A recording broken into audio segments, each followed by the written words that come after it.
হজরত আব্দুর রহমান বিন আউফের পর হজরত আবু বকর সিদ্দিক রাজিয়াল্লাহু আনহু হজরত সাদ বিন আবি ওয়াক্কাস রাজিয়াল্লাহু আনহুকে ইসলাম গ্রহণের আমন্ত্রণ জানান। তিনি কোনো দ্বিধা করেননি এবং তৎক্ষণাৎ নবী সাল্লাল্লাহু আলাইহি ওয়াসাল্লামের কাছে এসে তার বার্তা সম্পর্কে জিজ্ঞাসা করেন। তিনি যখন তাকে এই কথা বলেন তখন তিনি তৎক্ষণাৎ মুসলিম হয়ে যান। তখন তার বয়স ছিল ১৯ বছর। তিনি বনি জাহরা বংশে ছিলেন। তার মা মাজিদা আমিনাও এই পরিবারের সদস্য ছিলেন। এ কারণেই হজরত সাদ বিন আবি ওয়াক্কাস রাজিয়াল্লাহু আনহুকে রাসূলের মামা বলা হতো। তিনি একবার হজরত সাদ বিন আবি ওয়াক্কাস রাজিয়াল্লাহু আনহুকে বলেছিলেন, ইনি আমার মামা। এমন মামা আছে কি, এমন কেউ আছে?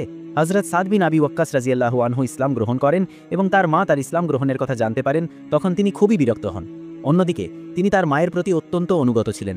মা তাকে বললেন, তুমি কি বোঝো না যে মহান আল্লাহ তোমাকে তোমার বড়দের প্রতি শ্রদ্ধাশীল হতে এবং তোমার বাবা মায়ের সাথে ভালো ব্যবহার করতে আদেশ করেছেন? হজরত সাদ উত্তর দিলেন, হ্যাঁ, ঠিক তাই। এই উত্তর শুনে মা বললেন, আল্লাহর কসম, আমি খাবো না যতক্ষণ না তুমি মুহাম্মাদের আনা বাণী প্রত্যাখ্যান করো এবং আসাফ ও নায়লার মূর্তি স্পর্শ করো। সেই সময়ের মুশরিকদের অভ্যাস ছিল যে তারা এই মূর্তিগুলির খোলা মুখে খাবার ও পানীয় ঢেলে দিত। এখন মা খাওয়া দাওয়া বন্ধ করে দিলেন।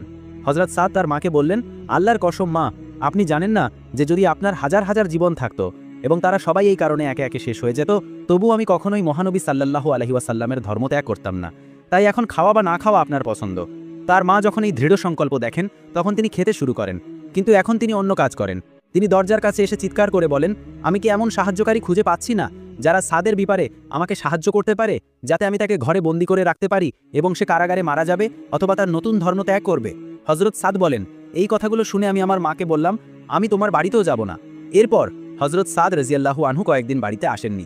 তার মা বিরক্ত হয়ে বার্তা পাঠান, তুমি বাড়িতে এসো, অন্যের অতিথি হয়ে আমাদের বিব্রত করো না। তাই তারা বাড়িতে পৌঁছায়। এখন পরিবারের সদস্যরা তাকে ভালোবাসা এবং স্নেহের সাথে শিক্ষা দিতে শুরু করে।